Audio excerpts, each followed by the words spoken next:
Hi, everyone. It's my pleasure this afternoon to introduce Gabay. I think many of you know her. Uta lives and works in Jerusalem, in Israel. And it's there, 11 years ago, that she founded Heichal, the Jerusalem School for Universal Spirituality.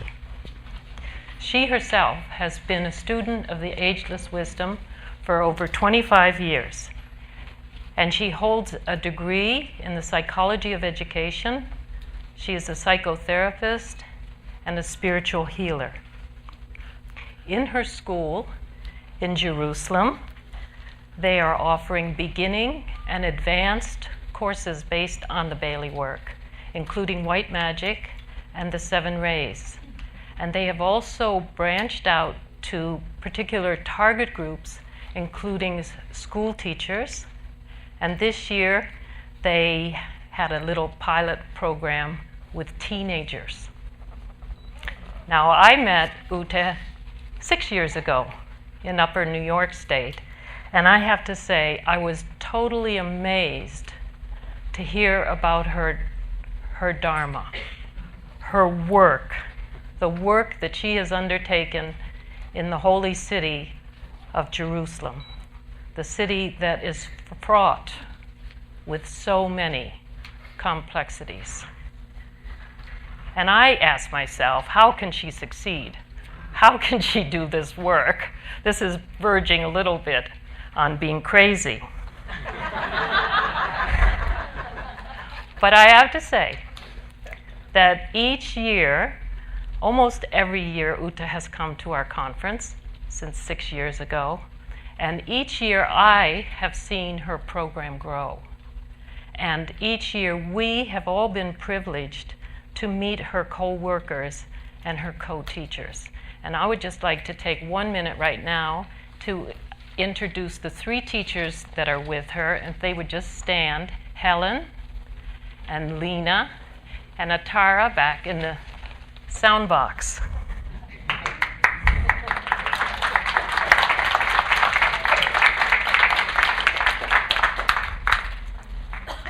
Uta continues to be steadfast in her goal of building a bridge between the Jewish consciousness and the ageless wisdom. And one can ask, how come she's so successful? And I think you will see that she's successful because she carries the love wisdom everywhere she goes. And in everything she does, she embodies and lives the radiant heart of the Christ. So she thrives in Jerusalem. Her topic today is Invoking the Aquarian Christ in Jerusalem. Thank you.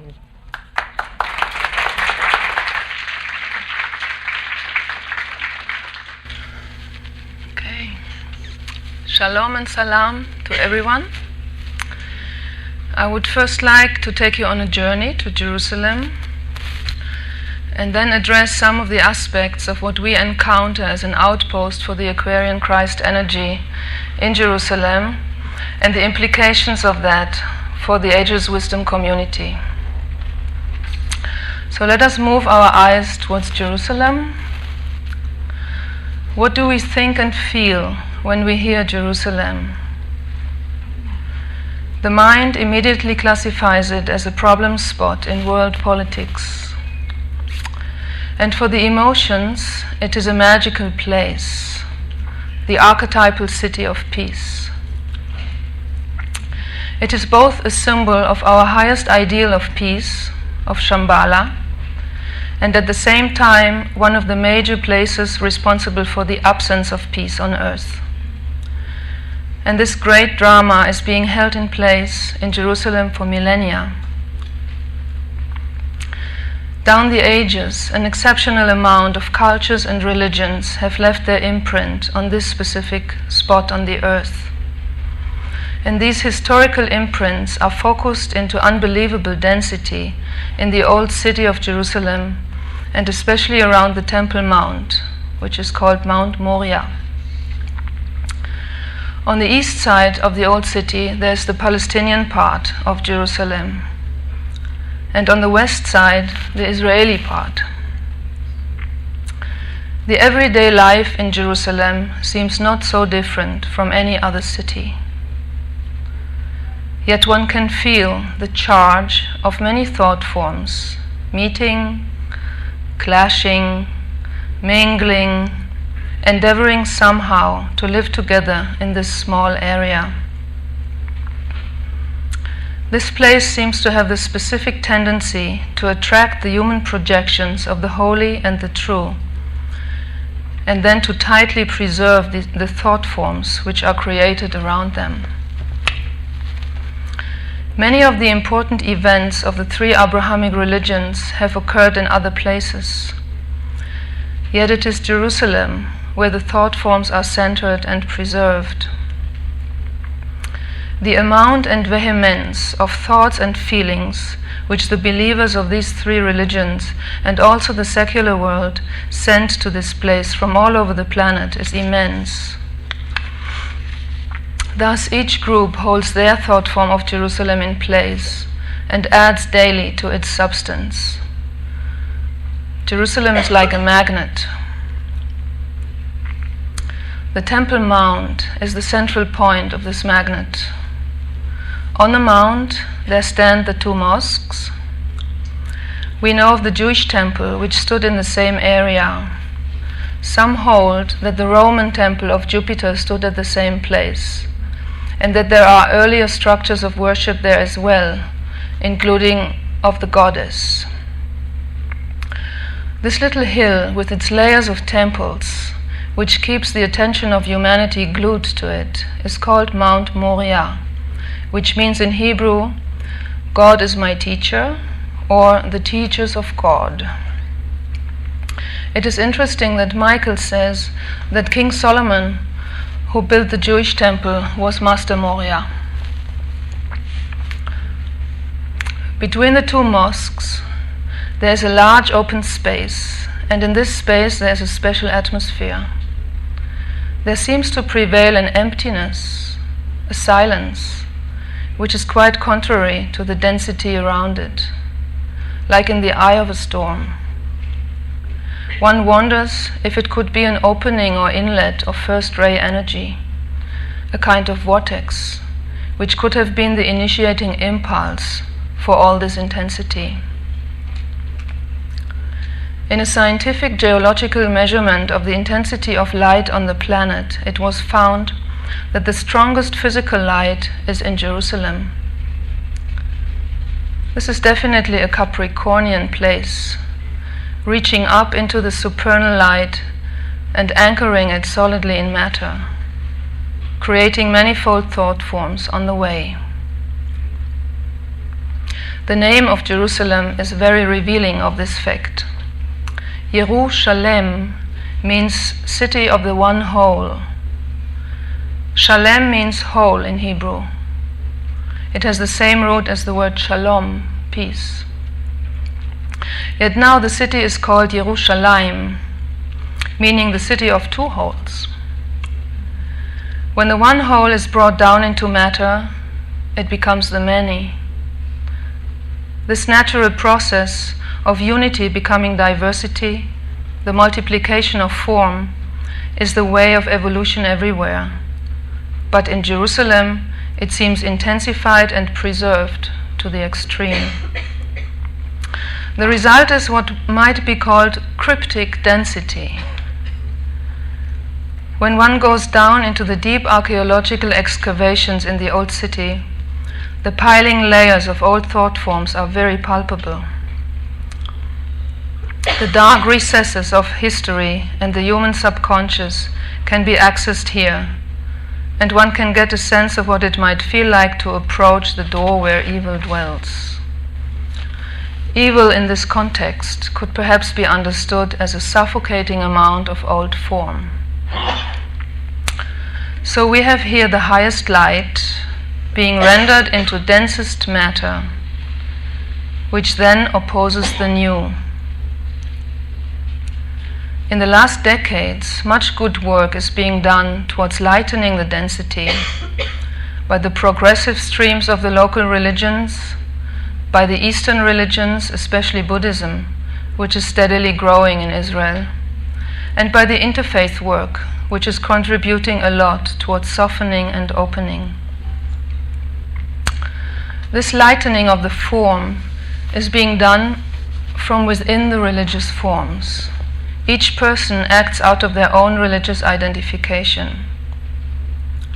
Complementing this vital activity, there must be the esoteric work, which works from outside into the religious forms, which can consciously and scientifically invoke the new. For Jerusalem, because of its complexity, the invocation of this new must be especially precise and perhaps requires an especially great sacrifice of the old. Invoking comes easily in Jerusalem. It is easy to feel called upon by the divine in this sixth-ray climate. You feel impelled to say to the Christ, to God, to Allah, "Here I am. I have no other life intention. What do you want me to do?" And the next thing you know, you get a call on your subjective cell phone. "Hello? Who is this? Oh my God, the Aquarian Christ? Really? Yes, the connection is fine, sir. What is that? You're planning your reappearance. When? That soon? So how may I serve you, sir?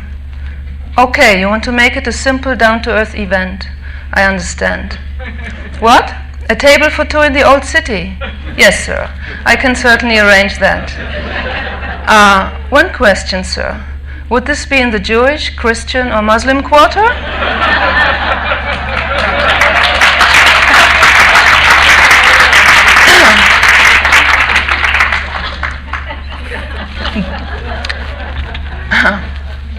And what you hear as a response to your invocation is conditioned by your personal belief.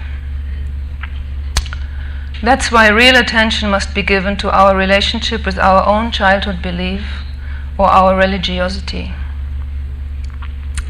As an esoteric worker, we have to be able to rise above this identification. We may think we are not identified, and yet subconsciously we are conditioned by it. This conditioning is only really challenged when we meet the other, the one who is conditioned differently. Jerusalem's gift is that one is constantly challenged on this account, giving one the opportunity to become aware of ever subtler limitations inside. And I will give a personal example, my example there. Endeavoring to be an outpost of the new, of the Aquarian Christ in Jerusalem, naturally I draw upon my love for the Christ. This love has been there from early age. As a child growing up in a non-religious family, I was secretly praying to the Christ every evening in my bed. As a young adult, when I first laid my eyes on the Sea of Galilee, big tears started to stream. Something touched me very deeply. There was a deep recognition of something which has to do with the Christ. It felt as though something of this Christ energy is physically present. The tears kept flowing throughout the 2 days I was there, much to the dismay of the group of young kibbutz people who had invited me to come. From then on, I visited the Sea of Galilee every few months. Linking in with the Christ energy through the Sea of Galilee is always a very nurturing experience, strengthening me for my work in Jerusalem.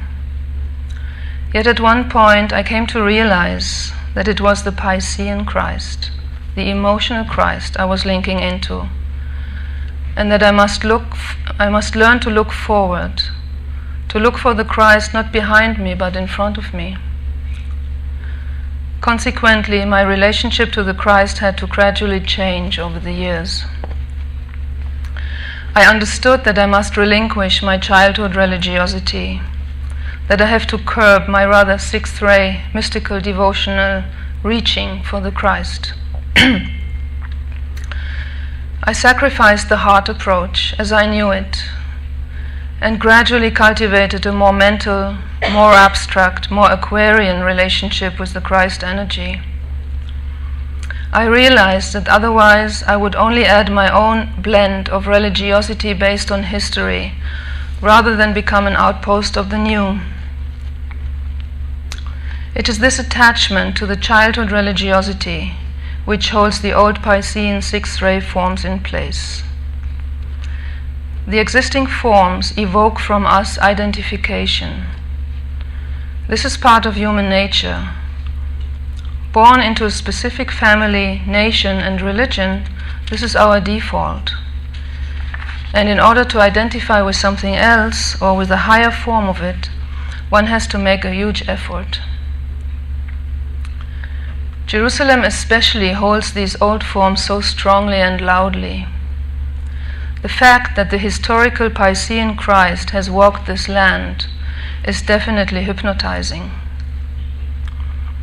It powerfully triggers the childhood religiosity, and so do the religious sides of the other religions. The inner process of weaning oneself from the emotional Christ is painful and sacrificial. It is a vital prerequisite in order to compassionately understand those who are hypnotized into their respective religious thought forms and are held by their karma manasic identifications to the extent that they cannot see beyond. One thing which holds this karma manasic identification in place is language. For example, the Hebrew language is originally a religious language, which means that many spiritual terms will have a specifically Jewish connotation, rather than connoting a universal concept. A good example is the word Messiah, the Anointed One. For many religious Jews, the word Messiah connotes a specifically Jewish savior, rather than a universal world teacher, one who will only come if the Jewish people as a whole keep the religious rules. For the secular Jews, on the other hand,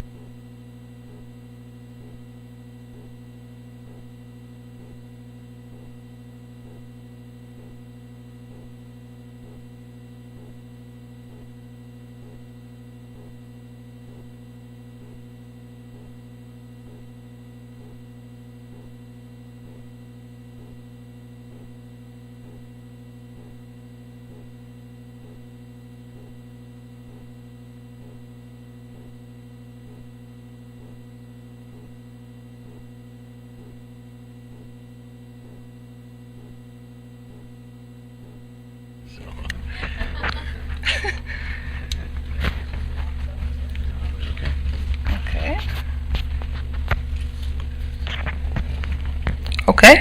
Okay. Good. So, the Messiah.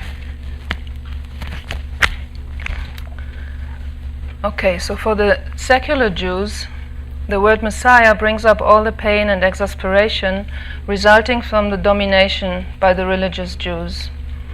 So they totally reject it. So what can we do? How can we talk about the Christ or the Messiah in Israel? So we have invented a new term in Hebrew, Moreh Olam, which is a kind of unfamiliar way to translate world teacher. We use this in the Hebrew translation of the Great Invocation, but it is a big stretch for all. The attachment to words is a common thing. Also for the esoteric student it is so. Words to which we have become accustomed, especially if they are in use for a very long time, have mantric value. They are evocative. We use these words in order to invoke the higher. Just to say the word Christ already heightens the vibration of those who are linked to him. However, what for one person is an upliftment is for another person a major source of conflict. In Israel, the word Christ, which is the Greek translation of the word Messiah, brings up many conflicting associations. Christ, for many Jews, is a symbol for those who persecute them. It is easier for the Jews to relate to Yeshua, Jesus. Christ or Messiah is seen as a title which has been falsely given to Yeshua. Even for those who do respond to his energy, to accept that Yeshua was the Messiah would mean to accept that Judaism has missed out on its own Messiah. This is a hard truth to face. There are many deep-rooted theological misunderstandings which have become an impenetrable barrier for many Jews to open up to the Piscean Christ message. Imagine for a moment what it means for us to put this year's beautiful conference brochure on the entrance table where our classes are held, let alone show it to family or neighbors. A few years ago, I would not have dared to do so. Now that I have worked through part of my emotional attachment to the Christ, and I am embracing a mental understanding which is strong enough to withstand the challenging this evokes, I did put it on the front table as an interesting experiment, listening carefully to the various reactions. So one person looked through the list of presenters and remarked with a mixture of relief and irony, "Oh, there's a Sarah and there's a Ruth, so it's okay."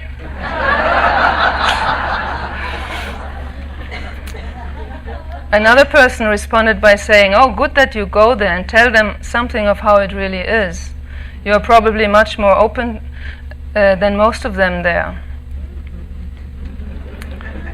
I took the opportunity to explain what the Aquarian Christ is all about and that this is not a Christian conference. Last week, a Jewish former Bailey student who discovered our website challenged me. He called me a missionary of esoteric Christianity and asked me what right do I have to come to Israel and convert Jews. These examples bring home to us how problematic is the use of Christian terminology, and in particular the word Christ in the Ageless Wisdom teachings outside the Christian context. The barrier of language is a fatal one. I wonder how much this barrier of language is responsible for the fact that the Bailey teachings are not very widely known and used in non-Christian cultures. There are close to no Muslim students of the Ageless Wisdom. This is something to think about for the esoteric community. When we call this entity the Christ, we limit it to the Christian thought form and make it inaccessible to those outside the thought form. We in Jerusalem, in the hot mystical sixth ray climate, find the cooling fifth ray approach a possible way towards sanity. The safest way to make the esoteric teaching available is to translate the spiritual concepts as much as possible into the language of energy and science. Scientific terminology seems to be very sobering, establishing a common ground for the religious and non-religious people. Scientific language is universal because it is being formed by humanity as a whole. We are, of course, only at the very beginning of this process. This is far from being comprehensive, and it is not at all satisfying emotionally. It has no evocative appeal. Yet it would much lighten our load if all terminology would be along the fifth ray. And maybe towards the Aquarian age, this is what we have to do. This fifth ray, using this fifth ray more. It seems so much easier and more effective to shift to a mental universal language rather than try to explain to each other the underlying universality of the various religious terms, asking a stretch from those who cannot as yet do this stretch. For the esoteric student, this kind of stretch is easier than for the religious person. Nevertheless, just think of how many of us are still very reluctant to replace the word Christ with the coming one in the great invocation. Why is that so? At this time, where, as Michael said this morning, the teaching must be brought to humanity in a much larger way, and we must modify, qualify, and adapt the teaching, what makes us hold on to the Christian language? Part of it has to do with the sacrifice of evocative power. And another aspect is that it challenges our identification. Let us think for a moment what is expected of the esoteric student with a Jewish background. The blue books are asking of them not merely to relinquish some terminology, but to relinquish the core of their childhood religiosity. We must ask ourselves a serious question about our own identification.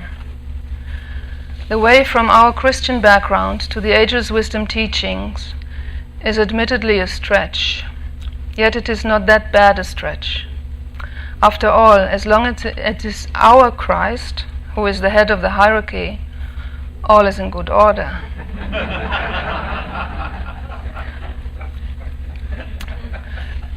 The mixture of Christian, Hindu, and Buddhist terminology in the blue books has become part of our religiosity. The Great Invocation and other mantrams are our prayer book. The personal Christ and our waiting for his reappearance is our form of religiosity, not so different from anyone else's. Are we not asking of the non-Christians something which we do not ask of ourselves? Perhaps also we Bailey students need to sacrifice some Piscean terminology in order to accommodate a larger whole. The temple of the new requires a sacrifice of the old. We in Jerusalem are certainly challenged to make this sacrifice. I think we all need to meet our own Jerusalem, our own inner place where the shalem, the whole, becomes separative due to the separative nature of the outer form. Let us challenge for a moment our emotional attachment to the way we think and speak about that which we term the Christ. Let us imagine eliminating all religious terms from our esoteric vocabulary which can clash with other religious thought forms. Let us just for a moment feel any resistance we might have to giving up on cherished, evocative words in favor of more universality.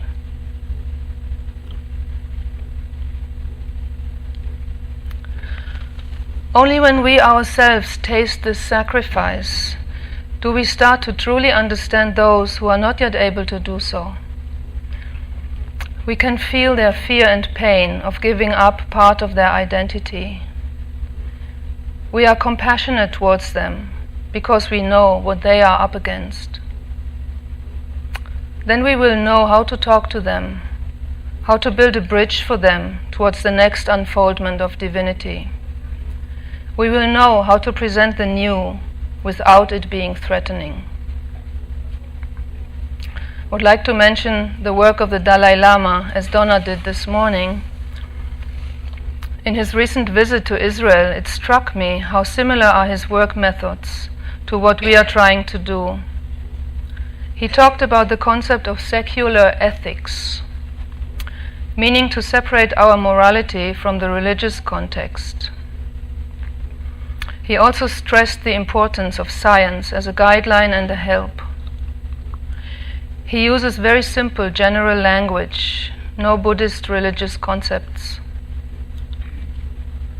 The Dalai Lama stayed for about a week, holding many meetings, only one of which was about Buddhist teaching. He is not relinquishing his religiosity, but he definitely gives it a second place, holding the universal values at first priority, thus building a bridge between the old and the new. For a religious leader, this is quite a statement and sets a great example. In this transition period, maybe a way can be found, on the one hand, to honor our religiosity, and on the other, to make a further stretch towards embracing a larger whole. A first step for the Ageless Wisdom community is to become aware that we, too, have our religiosity, our own Piscean need and conditioning. To acknowledge this, to ourselves and to others, goes a long way towards true universality. Apart from the effort to transform the Piscean mystical language into an Aquarian universal language, a kind of update is needed here. In the Rays and Initiations, page 254, the Tibetan states about the full moon work that it leads to a relation between the work of the Christ and the Buddha in the minds of spiritually inclined people, becoming a linking unit between the East and the West, linking the Christian, the Hindu, and the Buddhist faith. Indeed, the Bailey teachings bring the Far East and the West into relation. However, since their writing, the Jewish state has been established, and the Jewish consciousness is very much active as a separate entity. And also Islam, which comprises 1/5 of humanity, has become prominent on the human agenda. I feel that a next step is called for here, and that in our concept of the world religion or universal spirituality, the Ageless Wisdom community must become more inclusive in a new way. To make the teaching truly universal, we must complete the picture. We need to soulfully understand and embrace both Jewish and Muslim religiosity. Of course, there are other religions to be included as well, but I want to confine myself to these two here. That's what's relevant in Jerusalem. The Tibetan has thrown much light on the Jewish riddle, and this light has caused, well, let's call it some major problems of digestion. Healing is needed among the Jews and also among the disciples of the Tibetan. Some work has been done towards this healing. Various esotericists have given their thought to it. The Lucis Trust and also the School for Esoteric Studies have formulated a formal compilation about the Jewish subject. This is a very important beginning. However, we are still far from a tikkun. Tikkun means a healing correction in Hebrew. The light and darkness, which has been stirred up by the Tibetan and the human knee-jerk reactions, must be faced and embraced by the Ageless Wisdom community and then rendered harmless and digestible. Without a process of self-reflection, this cannot be done. It is not enough to explain in other words what the Tibetan meant when talking about the Jews. We have to start to see the text in a larger perspective. We must recognize and acknowledge that this material was written at a certain time and for a certain audience. We must ask ourselves where we stand today and what is expected of us towards taking the teaching further into the new age.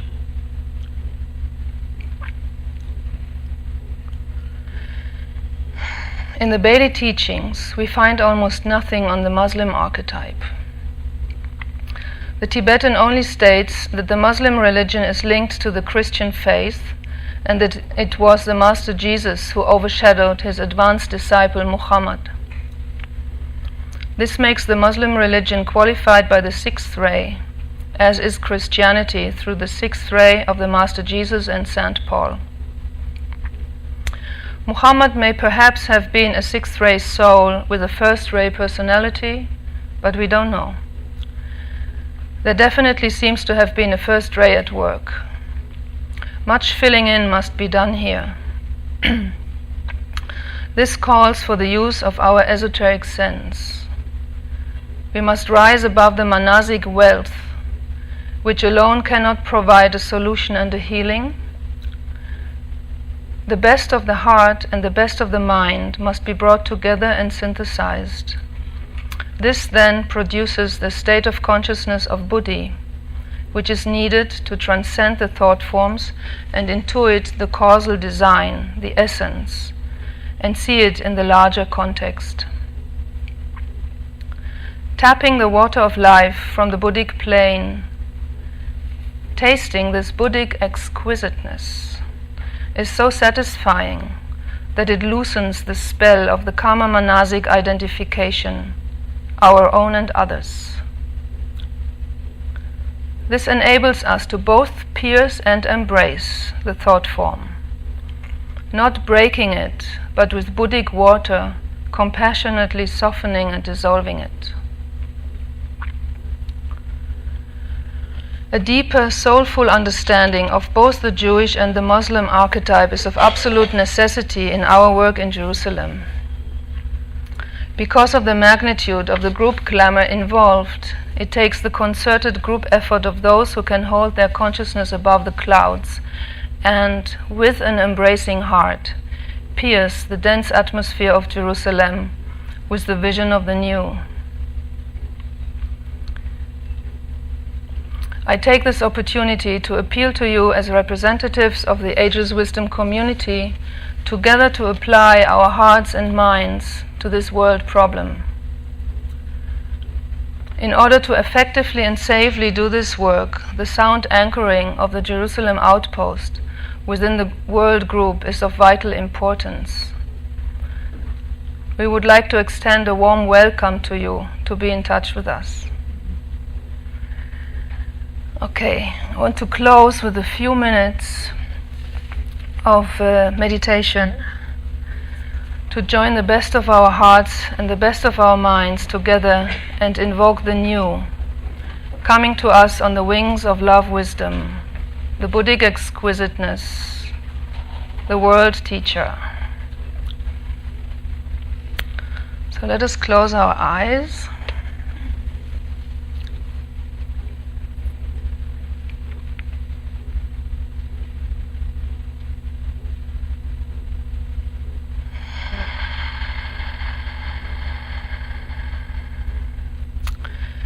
We align our personality with the soul.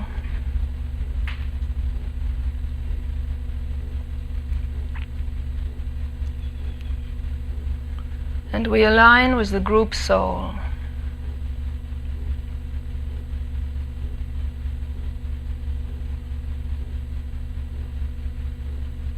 We take our stand as an outpost of hierarchy.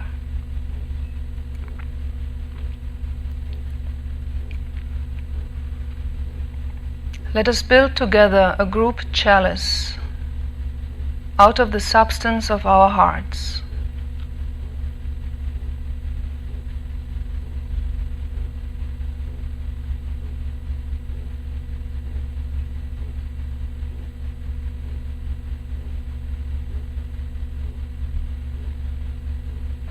And let us add to the chalice a mental rim,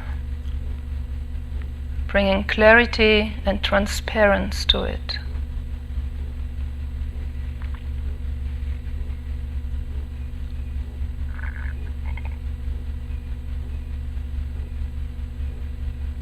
We open this chalice to the Aquarian water of life, to the Buddhic exquisiteness.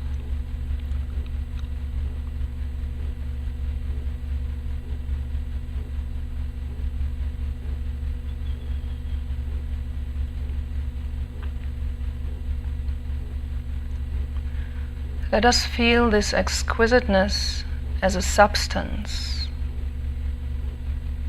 Feel its texture, its taste, its quality.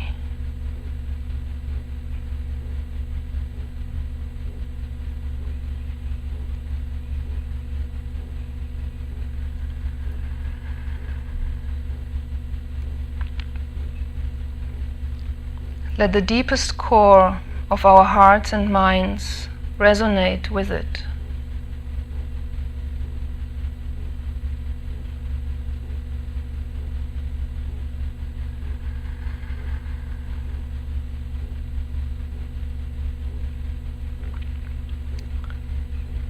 Let the group chalice be filled with it.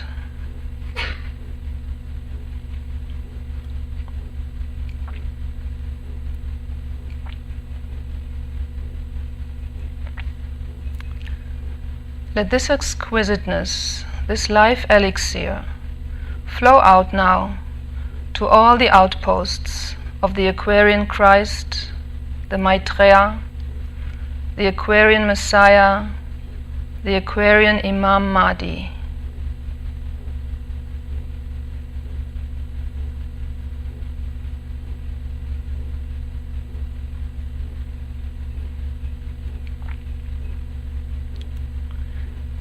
See the outposts come into resonance.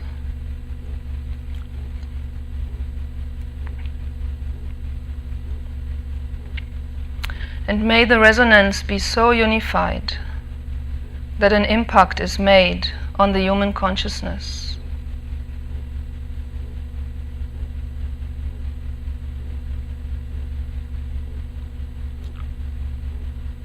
Let us see this unified field of the Aquarian group of world servers making an impact on human consciousness.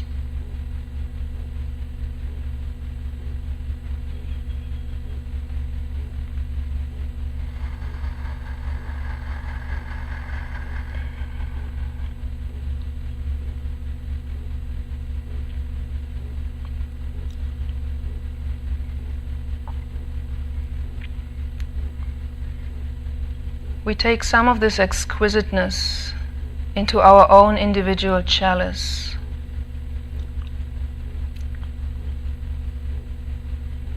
Let it be full to the brim, and may it overflow with clarity, love, and power on behalf of humanity.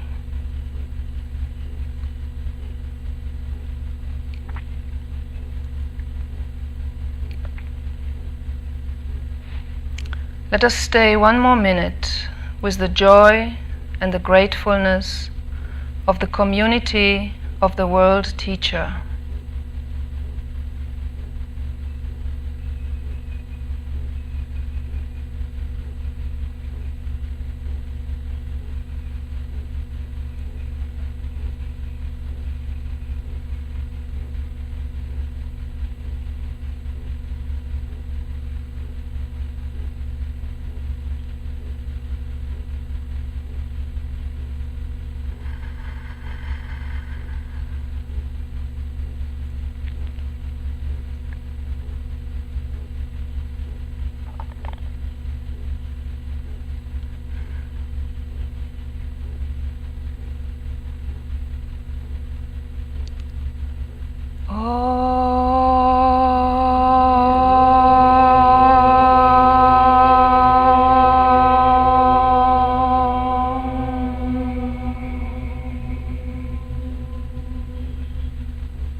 Thank you.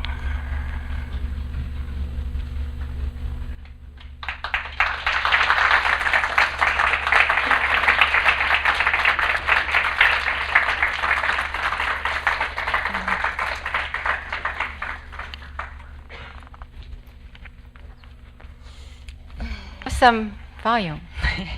Thank you so much, Uta. That was a message long waited to be heard, and I, for one, would hope all of our community would listen to that at least once a quarter for the next 5 years. All right. I would